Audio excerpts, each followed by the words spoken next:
Okay, good morning, student. Welcome to our second meeting of English online class for 8th grade student of SMPN 2 Susut. And today we are going to discuss about form of obligation. Selamat pagi anak-anak, kita bertemu lagi dalam pembelajaran bahasa Inggris ya secara daring untuk kelas 8 SMP Negeri 2 Susut. Dan hari ini kita akan membahas materi tentang form of obligation. Jadi bentuk-bentuk obligation. Okay.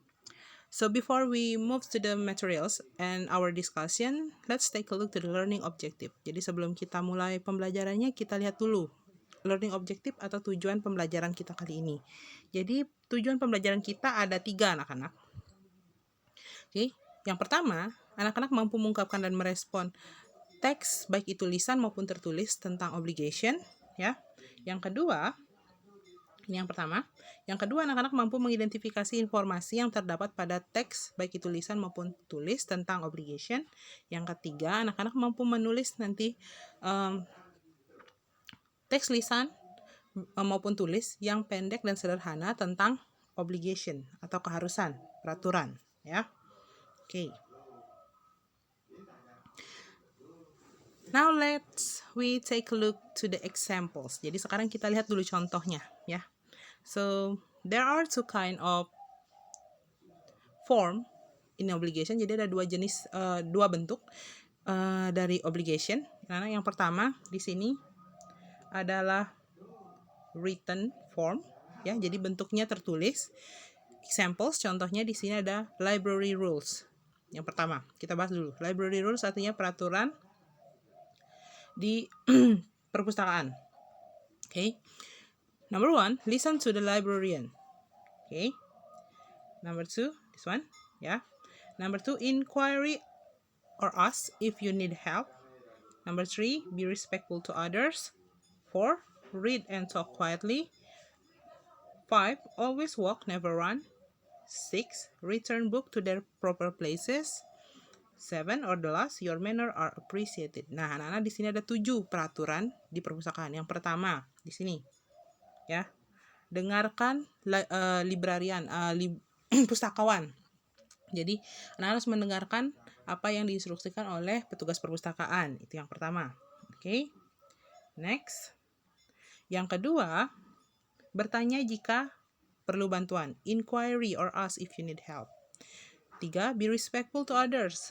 Jadi, hormati atau hargai orang lain. Yang keempat, read and talk quietly. Baca dan berbicaralah dengan pelan. Yang kelima, always walk, never run. Jadi di perpustakaan itu anak-anak harus jalan kaki, jangan lari-larian di perpustakaan. Keenam, return book to their proper places artinya kembalikan buku pada tempatnya. The last one, your manner are appreciated. Sikap anak-anak sebagai pengunjung sangat dihargai. Jadi kalau anak bersikap baik, maka akan baik juga responnya. Okay. Now, if you remember our last discussions about introduction to obligation, there an indication, the word that indicate the obligation. It's called auxiliary verb. The verb is must and must not. Jadi kalau anak-anak ingat minggu lalu ya, kita bahas tentang obligation itu ditunjukkan dengan kata kerja khusus, auxiliary verb yang digunakan adalah auxiliary verb must dan must not. Di sini kok nggak ada, Miss? Nah, ini bentuk simpelnya, written formnya. Kalau dibuat panjang, maka di sini bisa ditulis people, ya, must listen to the librarian. People must inquiry if need help. People must be respectful to other. People must read and talk. Jadi gitu, ya. Ini bisa ditambahkan ke kalimatnya. Okay, and the second one, nah contoh yang kedua di sini adalah tentang coronavirus prevention, pencegahan virus corona. Jadi ada peraturan tertulis tentang cara pencegahan virus corona. Examples, contohnya di sini ada yang pertama, wash hand frequently with soap. Cuci tangan secara teratur menggunakan sabun. Nah, kalau kita mau tulis menggunakan kalimat obligation yang lengkap, maka kita tinggal tambahkan kata we, kemudian kata must. We must wash hand frequently with soap. We must thoroughly cook meat and eggs. We must wear a mask. We must cover our mouth when sneezing. We must see a doctor if feel unwell. Seperti itu. Ya, Nana. Jadi bentuk dalam written form ini dibuat singkat, tapi artinya adalah menunjukkan keharusan. Jadi ada kata must yang tersirat di dalamnya. Okay? Now, we move to the next part. Okay, the second form of obligation is sign form. Apa itu sign form? Sign form itu artinya bentuk tanda atau bentuk rambu-rambu kalau anak-anak pernah lihat di jalan. Kalau di jalan rambu disebut ya. Nah, jadi sign ini ada bermacam-macam. Kalau diartikan dalam bahasa Indonesia, anak-anak pasti sudah tahu. Okay, for example, pictures or sign number 1. Okay, there's a pictures of food and drink, and then there's a red circles with a cross in it. Ya, jadi ada gambar makanan, minuman, kemudian ada lingkarannya merah dan garis merah yang melintang. Maksudnya pasti anak-anak tahu, oh, makanan sama minuman nggak boleh berarti, gitu kan? Yes, exactly. Biasanya, ya, the red colors indicated a prohibition. Ya, jadi biasanya tanda merah dalam rambu itu menandakan larangan, tidak boleh, must not. Jadi nggak boleh dilakukan. Okay. Nah, sekarang kita lihat artinya. For sign number 1, untuk contoh sign atau tanda yang pertama, dalam bahasa Inggris artinya adalah ini. Kita tidak boleh bawa makanan minuman. We must not bring food to the place. Oke, itu artinya we must not. Kita tidak boleh membawa makanan, ya. Kita tidak boleh membawa makanan ke tempat tersebut. Itu artinya, anak. Next, number 2, the second sign, ya. Ini. We must walk carefully. Watch your step, gitu misalnya. Oh, hati-hati dengan langkahmu. Artinya kita tidak boleh lari di sana. Kita harus berjalan dengan hati-hati. The third sign, nah, lambang yang ketiga, we must throw garbage in its place. Kita harus membuang sampah pada tempatnya. Okay. Next, we must walk carefully on the stairway. Kita harus berjalan hati-hati di tangga. Number 5, the fifth sign, we must feed the animals. We mustn't feed the animal. We must not. Kita tidak boleh memberi makan binatang. Biasanya sign ini kita temukan kalau misalnya kita berkunjung ke kebun raya ataupun ke zoo, kebun binatang. The last one, we must ride or drive slowly because it near school area. Slow down, school ahead. Biasanya kan itu. Artinya diminta, oh, hati-hati, di depan ada sekolah. Biasanya kalau depan ada sekolah tuh banyak murid yang lalu lalang. Okay, so that's about the sign of obligation. Ya, Nana ya. Jadi bentuknya ada 2, ada yang tertulis, written, dan juga ada yang bentuknya sign atau tanda. Ya, kalau tanda biasanya tulisannya sedikit. Bedanya written sama sign. Kalau written tulisannya banyak, cukup banyak. Jadi gambarnya yang sedikit mendominasi. Sedangkan kalau sign, di sign ini karena namanya juga tanda, ya. Jadi di peraturan itu digambarkan dengan seperti ini. Tanda-tanda atau gambar. Di sini ada gambar makanan, minuman dicoret. Di sini ada gambar orang membuang sampah ke tempatnya. Di sini juga ada gambar binatang, kemudian ada tangan orang. Itu seperti memberi makan, ya. Itu bedanya. Pada sign atau tanda atau rambu itu lebih dominan gambarnya. Yang perlu anak-anak ingat gini aja. Kalau misalnya tandanya merah seperti ini, pasti dia must not, pasti dia tidak boleh, dilarang. Sedangkan kalau yang kuning, hijau seperti ini, dia kalimatnya adalah must. Okay, next let's move to the sentence structures of obligation. Nah, sekarang kita akan membahas bagaimana struktur kalimat obligation. Dari tadi kan belajar contoh, kemarin juga minggu lalu maksudnya itu juga anak-anak berkenalan, oh obligation artinya ini, contohnya seperti ini. Nah, sekarang kita akan membahas bagaimana caranya menulis kalimat obligation atau kalimat tentang keharusan. Okay, so the sentence pattern. Sentence pattern yang pertama adalah affirmative sentence using must. Maksudnya affirmative sentence itu apa ya, Miss? Saya tumben nih dengar gitu ya.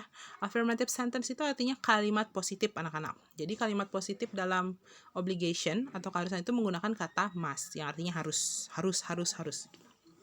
Example. Example di sini. I must go to school on time.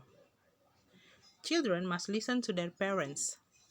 Gio must wear uniform to school. You must drive car carefully.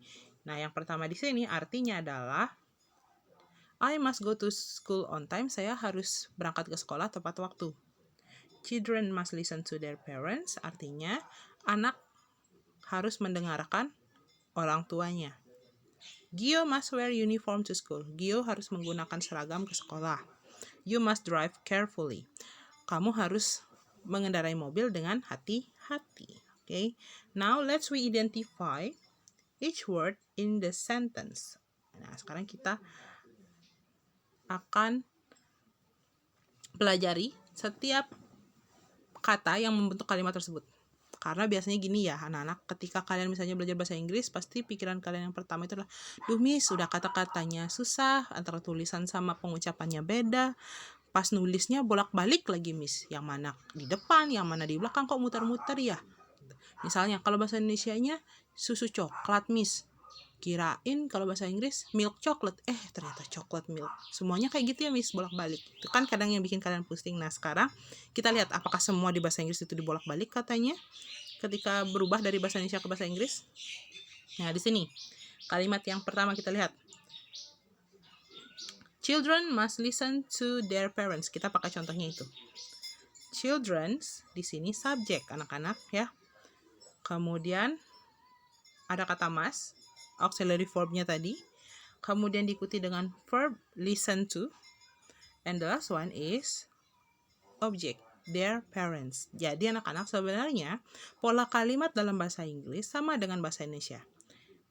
Ya, di sini S, P, ini juga P, O, subjek, predikat, objek. Ya, ini subjek, ini predikatnya, ini objeknya.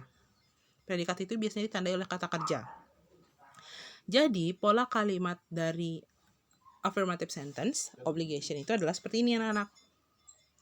Subjek, ya, kemudian diikuti kata must, diikuti dengan kata kerja bentuk pertama, kemudian ada objek, dan jangan lupa tanda titik. Oke. Jadi maksudnya subjeknya itu apa? Subjek itu ya kata Ayu, Dewi, His, atau nama orang ya. Saya, kamu, kami, kita, mereka, dia, dianya cewek atau dianya cowok kalau bahasa Inggris ya. Dan ada juga dia untuk menunjukkan kepada binatang atau benda mati. Setelah itu diikuti dengan kata ini must. Karena kita mau membuat kalimat obligation, keharusan. Jadi ada kata harusnya ya. Anak-anak harus mendengarkan, ini kan, anak-anak harus mendengar orang tua. Jadi anak-anak harus mendengarkan orang tua mereka. Kalimatnya seperti ini, subject must, verb 1 ya. Kemudian ada objek. Verb 1 atau verb 1 itu artinya kata kerja dasar. Nah, contohnya kayak gini. Bahasa Inggrisnya makan, eat.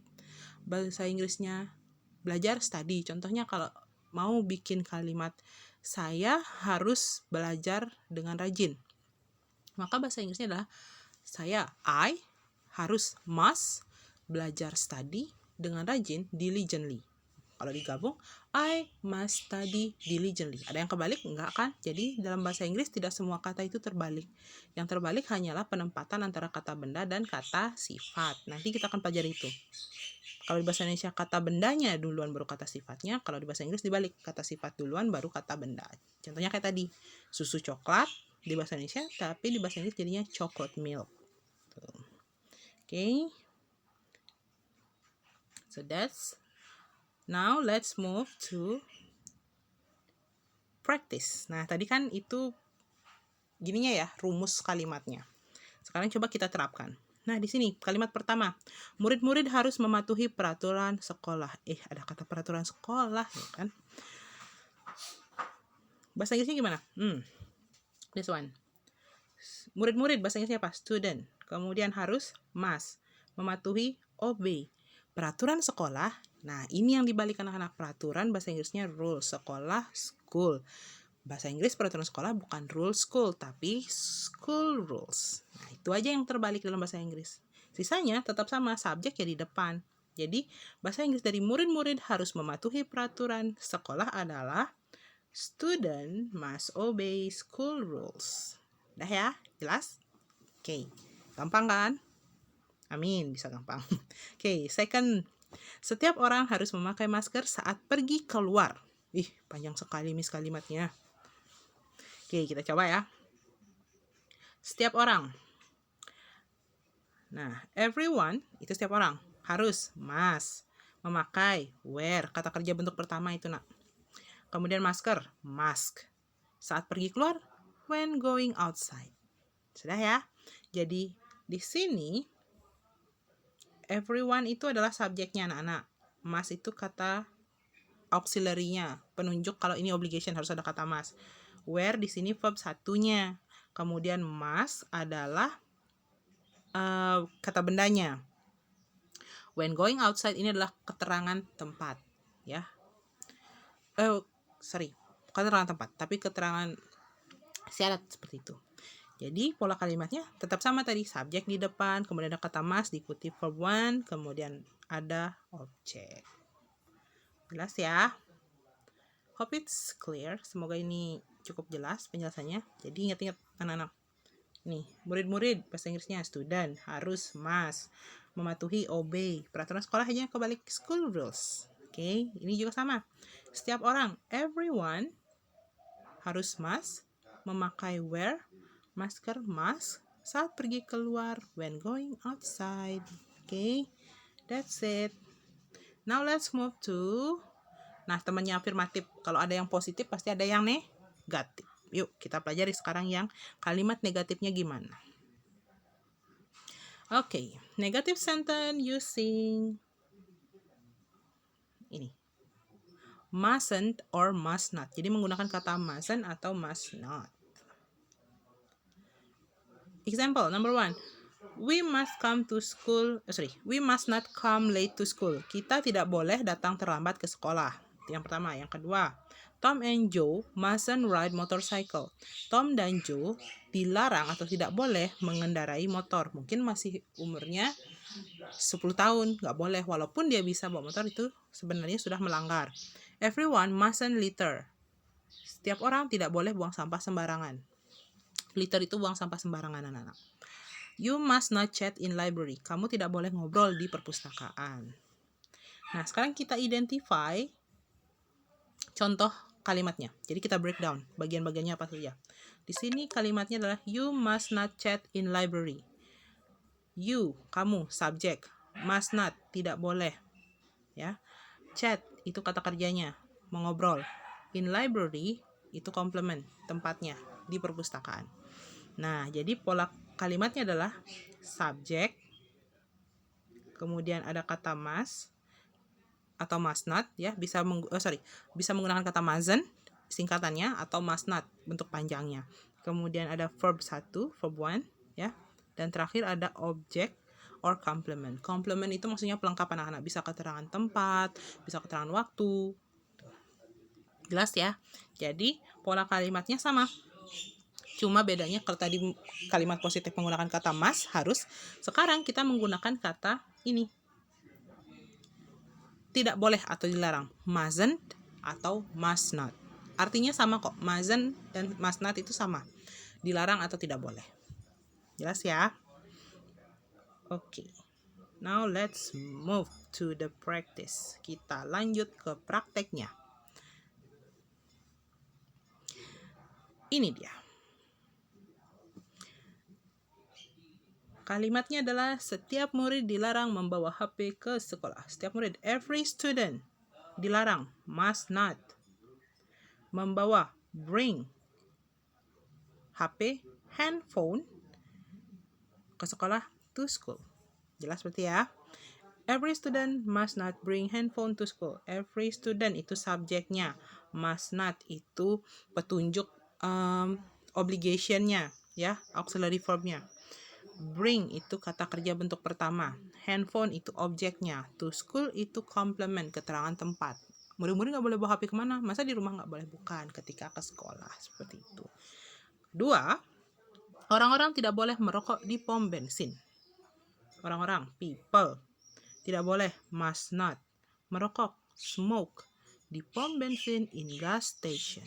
Ya, jadi di sini ada subject, people, mustn't itu penunjuk obligation-nya, verb 1 smoke, kemudian di sini ada complement, keterangan tempat, in gas station. Jadi orang nggak boleh merokok di pom bensin, bahaya, nanti bisa meledak tangkinya. Okay, so that's it. Polanya sama, ada subjek, kemudian karena kalimatnya negatif ditandai dengan di sini. Nah, jadi ada subjek di sini yang pertama, kemudian ada kata must not, ya, karena negatif dia, kemudian ada verb 1, ada objek, dan ada complement. Seperti itu. Oke. Jadi tidak semua kata dalam bahasa Inggris itu bolak-balik anak-anak, cuma kata benda dan kata sifat saja. Oke. Now, write your own summary about the materials. Nah, sekarang giliran anak-anak.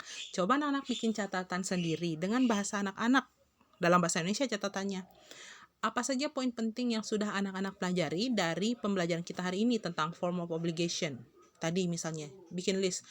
Form of obligation atau bentuk dari obligation itu apa aja ya? Tadi kata Miss-nya 2. Apa aja tuh? Ini sama ini. Terus bedanya kalau form yang itu sama dengan yang ini, yang mana tuh yang tadi katanya lebih banyak gambar daripada tulisannya? Tuh.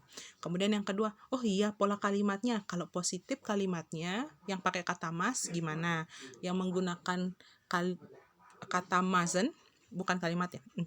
Yang menggunakan kata mustn't atau must not itu kalimatnya kalimat negatif. Contohnya kayak gimana ya? Oh, pola kalimatnya gimana? Yang pertama itu apa? Kata kerja, apa subjek atau objek? Ya, jadi itu yang anak ingat dan latihan juga. Oke. Next. Oke. As usual, there's always a reflection by doing a little quiz after I give you some explanations about the materials. Duh, Miss-nya ngomong apa ya? Nah, sekarang saya kasih tahu. Jadi anak-anak tadi Miss bilang, setiap kali selesai Miss menjelaskan materi, akan selalu ada refleksi, ya, berupa quiz singkat seperti yang anak-anak lakukan minggu lalu melalui link quizzes. Jadi nanti anak-anak akan memperoleh link quizzes yang Miss berikan. Silakan jawab beberapa soal di sana yang berkaitan dengan apa yang sudah Miss jelaskan kali ini dalam video. So please answer as best as you can. Jadi silakan dijawab semampu anak-anak, sebisa anak-anak dengan usaha anak-anak yang terbaik. Jika ada anak-anak yang misalnya nanti terkendala dalam mengakses link, ya, karena misalnya sinyalnya tidak stabil atau misalnya kuota anak-anak terbatas, silakan disampaikan kepada Miss. Jadi Miss bisa berikan anak-anak perpanjangan waktu.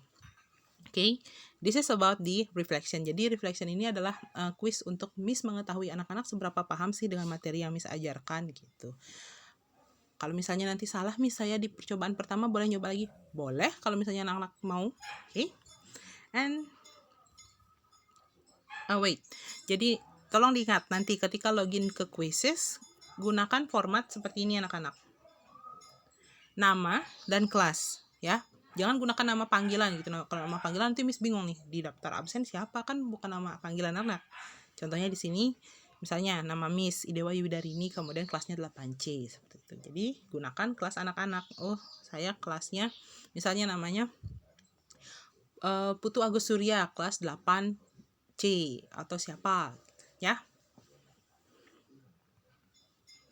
And next, this one. there's always be assignment. Aduh miss, gitu.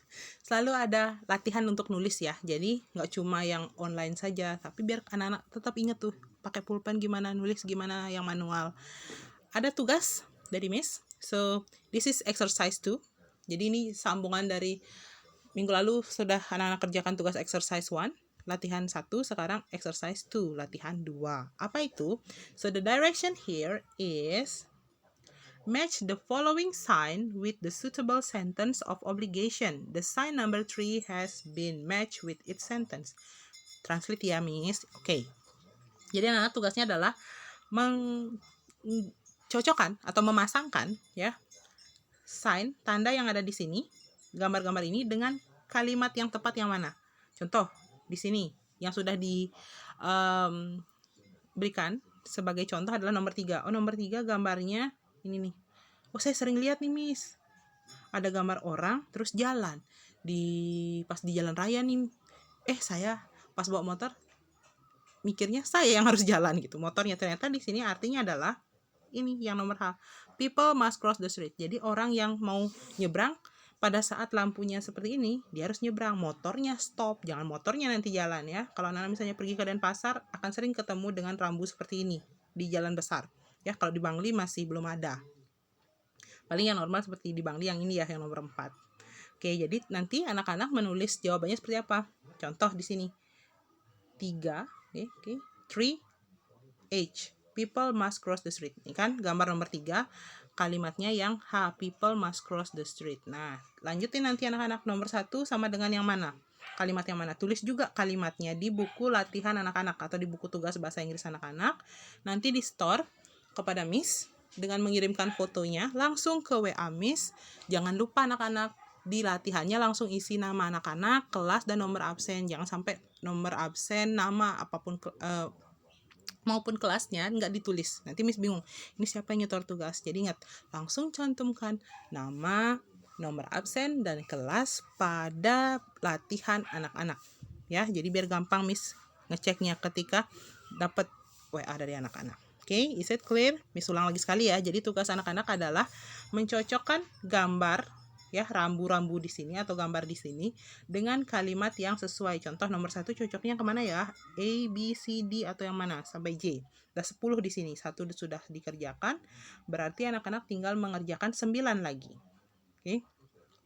Nah, kalau nomor 1 itu yang kelihatan di sini adalah warna yang merah yang menyala. Kalau anak-anak lihat, artinya berarti kalau lampunya merah artinya saya harus gimana ya? Silakan dicocokkan. A, B, C, D, E, F, G, I, J. Karena H udah ya, berarti bukan. Terus sampai nomor yang terakhir. Oh, ini gambar telepon dicoret, artinya cocok yang mana ya? Gitu. Oke. Jadi cara menjawabnya ingat seperti ini. Tulis nomornya, nggak usah buat gambarnya anak-anak. Nah, tinggal tulis nomor 1 misalnya. Nomor 1 sama dengan yang mana? Kalau misalnya nomor 1 sama dengan A, berarti tulis 1 sama dengan A sama dengan people must wear mask when go outside. Itu. Buat juga kalimatnya ya. Seperti ini contohnya. Oke, is it clear? I hope it's clear for you. Jadi semoga jelas ya instruksinya. Jika ada yang kurang jelas nanti Nana bisa tanya.